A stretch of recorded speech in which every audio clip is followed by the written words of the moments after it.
Jean parle de Jésus comme du Fils unique venu du Père, plein de grâce et de vérité. Après quoi, il ajoute, car la loi a été donnée par Moïse, mais la grâce et la vérité sont venues par Jésus-Christ. Jean 1, 14, 17. Impossible de comprendre ici ce mot vérité dans le sens inverse du mot mensonge, car la loi de Moïse était tout aussi vraie que l'évangile de Jésus, l'un et l'autre venant de Dieu.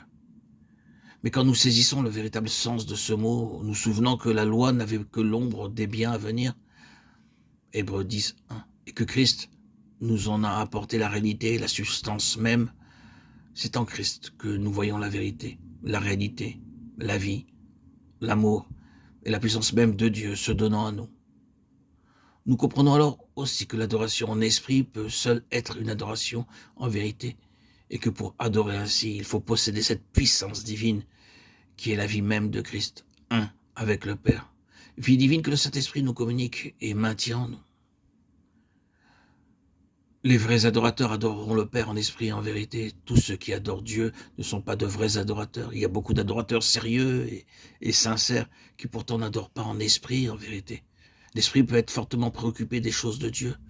Les sentiments et la volonté peuvent être vivement excités à cet égard, sans qu'on adore pourtant de cette adoration spirituelle qui vient de Christ, la vérité de Dieu.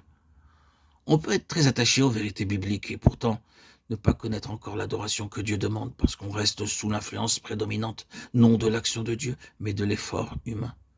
Il faut qu'il y ait accord et communion entre Dieu qui est esprit et les adorateurs qui s'approchent de lui en esprit. Le Père demande de tels adorateurs, il faut que l'Esprit Saint, parfait, infini, qui est Dieu le Père, lui-même se reflète dans l'esprit de son enfant. Et ceci n'a lieu qu'autant que l'Esprit de Dieu demeure en lui. Si nous voulons devenir de tels adorateurs en esprit et en vérité, défions-nous de la chair et de sa manière d'adorer. Comme croyants, nous avons en nous une double nature, la chair et l'esprit.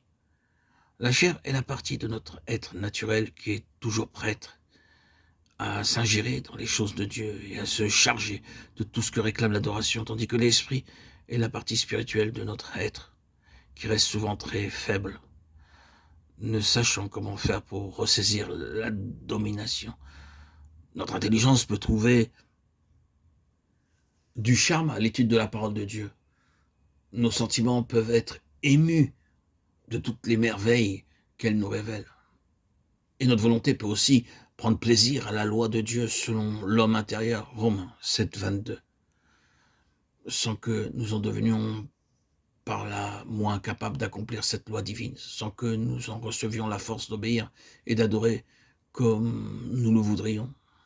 C'est la présence du Saint-Esprit qu'il nous faut, soit pour le courant habituel de la vie, soit aussi pour l'adoration et pour le recevoir.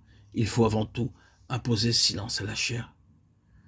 Que toute chair fasse silence devant l'Éternel, Zacharie 2,13.